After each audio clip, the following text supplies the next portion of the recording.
संभल में प्रशासन ने अवैध निर्माण पर कड़ी कार्रवाई करते हुए बुलडोजर चलाया। असमौली के राया बुजुर्ग गांव में तालाब की सरकारी जमीन पर मस्जिद और 3 मकान बनवाए गए थे। कई बार चेतावनी देने के बाद भी कार्रवाई नहीं हुई, जिसके बाद प्रशासन ने ये कदम उठाया है। देखिए रिपोर्ट।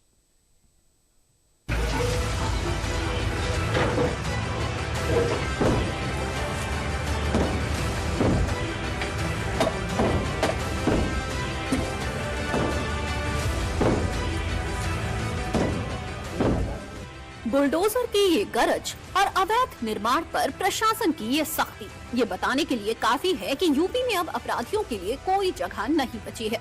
अपराधी चाहे कोई भी हो, अपराध करने के बाद वो सजा से बच नहीं सकता। ये तस्वीरें जो आप स्क्रीन पर बुलडोजर कार्रवाई की देख रहे हैं, ये संभल से हैं, जहां मौलाना को उसके किए की सजा मिल रही है। दरअसल जिस मौलाना की हम बात कर रहे हैं, वो संभल के असमौली थाना क्षेत्र के गाँव राया बुजुर्ग का रहने वाला है, जहां उसने अपने परिवार के साथ तालाब की जमीन पर कब्जा कर मस्जिद और 3 मकान बनवाए थे, जिसका खुलासा होते ही प्रशासन ने एक्शन लेते हुए जीरो टॉलरेंस नीति दिखाई। यूपी के संभल में सरकारी तालाब की जमीन पर किए गए अवैध कब्जे के खिलाफ प्रशासन का बड़ा एक्शन। असमौली इलाके के राया बुजुर्ग गाँव में 880 वर्ग मीटर जमीन पर मौलाना ने कब्जा किया था। यहाँ मौलाना ने तालाब की जमीन पर कब्जा कर मस्जिद और 3 मकान बनाए थे, जिस पर प्रशासन ने मंगलवार को बुलडोजर कार्रवाई करते हुए उसे कब्जा मुक्त करवाया।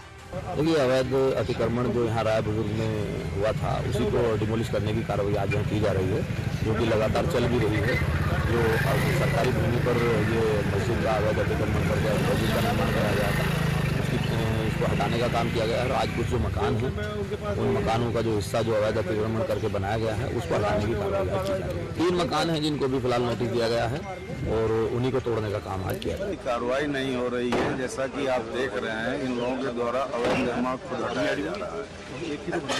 ये घाटा संख्या 682 है, 880 वर्ग मीटर तालाब की भूमि है। इस भूमि पर इन लोगों के द्वारा कब्जा कर मकान बनाया गया है और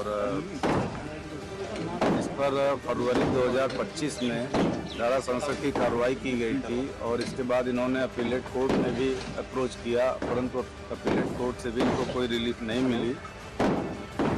उसी के क्रम में आज इनके द्वारा अपना कब्जा स्वयं हटाया जा रहा है। दरअसल प्रशासन ने पहले भी कई बार मौलाना को इसे खाली कराने के लिए मोहलत दी थी, लेकिन जब अवैध निर्माण नहीं हटाया गया तो प्रशासन को मजबूरन ये एक्शन लेना पड़ा। इस दौरान मौके पर सुरक्षा बलों की भारी संख्या मौजूद थी और आसपास की सुरक्षा भी कड़ी कर दी गई थी।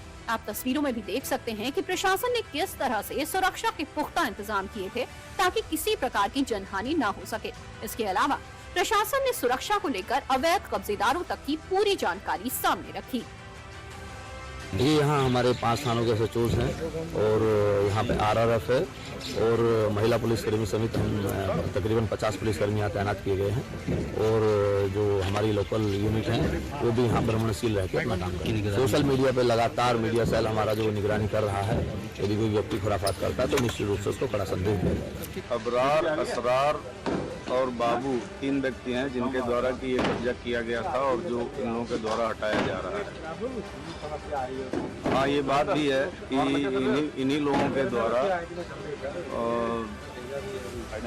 एक रिजर्व लैंड पर एक बड़ी मस्जिद का निर्माण कराया गया था और रिजर्व लैंड पर ही इनके द्वारा तालाब की भूमि पर बैंकेट हॉल का निर्माण कराया गया था। इस प्रकार ग्राम समाज की संपत्तियों का उपयोग जो ग्राम समाज के हित में होना चाहिए, वह इस व्यक्ति के द्वारा स्वयं किया जा रहा है। ऐसे में इनके विरुद्ध नियमानुसार धारा 67 की कार्रवाई की गई।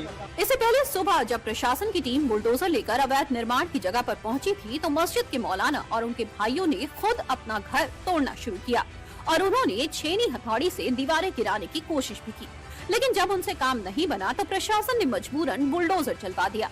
अब इस 880 वर्ग मीटर में फैले तालाब की जमीन पर अवैध निर्माण के पूरे मामले को तफसील से समझते हैं। ये पूरा विवाद राया बुजुर्ग गांव की 880 वर्ग मीटर तालाब की जमीन के कब्जे को लेकर है। अधिकारियों का कहना है कि ये कब्जा 2022 में ही चिन्हित कर लिया गया था।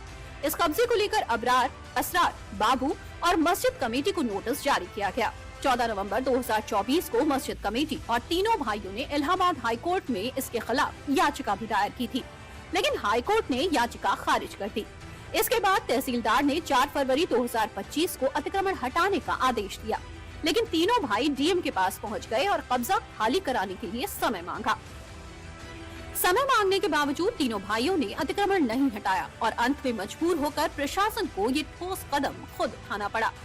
यूपी में सरकार अवैध निर्माण को लेकर सख्त हो गई है और लगातार उन सभी अवैध निर्माणों पर बुलडोजर एक्शन ले रही है। कुल मिलाकर देखा जाए तो संभल में बिजली चोरी हो या अवैध कब्जा, प्रशासन हर तरफ कार्रवाई कर रहा है। ये सभी कार्रवाई यूपी सरकार के जीरो टॉलरेंस की नीति को लगातार मजबूत कर रही है।